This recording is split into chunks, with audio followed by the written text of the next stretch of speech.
The victim of a rare nerve cancer, Christy Lee, won't make it to next year's camp. Well, the doctors told me the truth, that I am dying. And that scared me at first. But it doesn't anymore. Because you've been able to face it? Everybody in CanTeen that was on the camp really loved her. She was that sort of person that you couldn't not like. And I think she sort of touched all of us. And when Christy died, it was a bit of a shock. Christy Lee was telling us that she was determined to be at next year's CanTeen camp. She tried, but she'll be there with us anyway. There's no doubt just how successful and necessary CanTeen has been since its conception. It's spread to hospitals throughout Australia and even across to New Zealand. But Michael Carr-Gregg and a handful of teenagers have now brought it to the United States. And it's from here, at California's Long Beach Medical Center, where they hope CanTeen will spread out across America, helping thousands of other children. And CanTeen is based on the premise that the best people to help teenagers with cancer are other teenagers with cancer who've been there, done that, got the T-shirt. Big plans. Oh yeah, you've got to think big, Michael.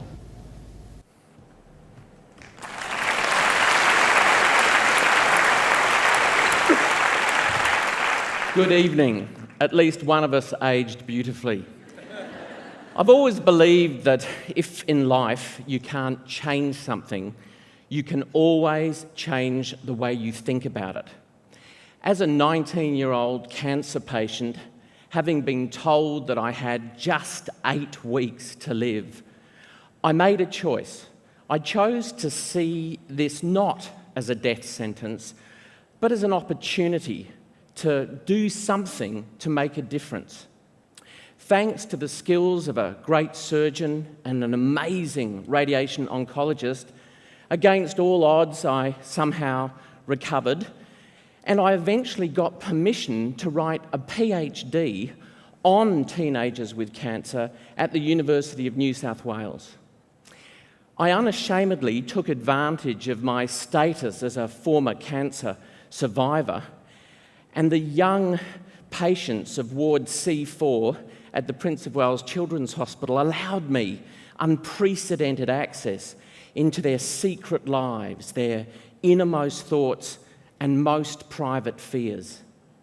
After 4 years of careful observation, hundreds of conversations with patients and siblings and nurses and doctors, and all too often watching the slow, excruciating demise of some wonderful young people, I realised that all was not as it should be.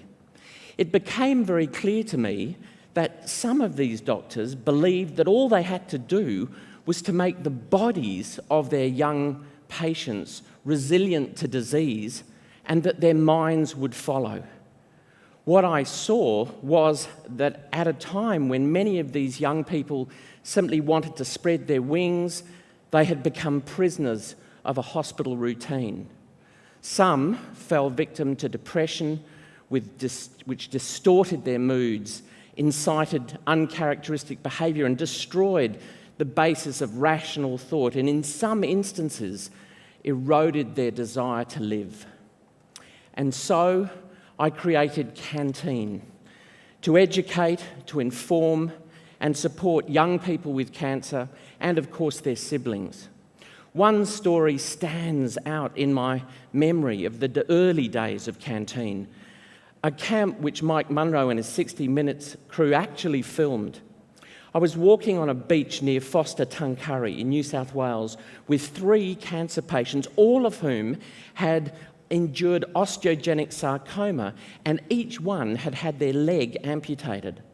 Some children were playing on a beach, and they stopped their game of cricket and stared at these 3 teenagers on their crutches as we walked slowly down the sand to the sea. One kid ran up to me and said, "Hey mate, what happened to their legs?" Before I could respond, one of the CanTeen kids pointed at the sea and said with a serious face, "Sharks, mate." To me, that's always summed up the resilience that CanTeen created. The CanTeen spirit was and is a potent and positive amulet, a countervailing force against future unhappiness. It bestowed a capacity to face, overcome, be strengthened and transformed by adversity. Its naming and formation remains for me one of the most significant moments of my life. With the support of media giants like Mike Munro, the Willisey brothers, and John Laws, and even Ita Buttrose, who probably doesn't even know that she, or remember that she wrote an article in the Women's Weekly which tripled our membership virtually overnight. CanTeen grew, and 30 years later, we have branches in every state and territory, well established in New Zealand and Ireland, still yet to crack America. Here in Australia each year, 23,000 young people have to face the challenge of cancer, whether it's their own diagnosis or that of their parent, their brother or their sister. That's around 63 young people every day. Thanks to CanTeen, they now know that even in their darkest hour, they never need be alone. So what have I learnt from this journey? Plenty. I've learned that there is no such thing as a perfect parent, so I'm still writing books for them. I know that young people are 17% of the population, but 100% of the future, which is why I still work with them and advocate for them. I also learned that you need to see life as it is, but you need to consciously focus on the good bits, because otherwise life can get pretty gloomy.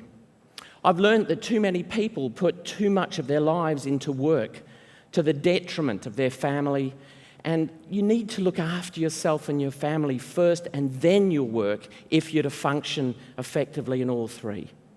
I've learned that the purpose in life, as opposed to the secret, is to be happy, and that there are specific skills that you can develop to achieve this purpose.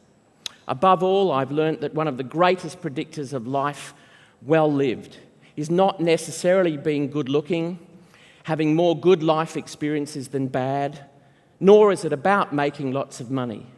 No, the secret of a great life is having a rich repertoire of friends, which brings me back to CanTeen, because the friends you make there are for life.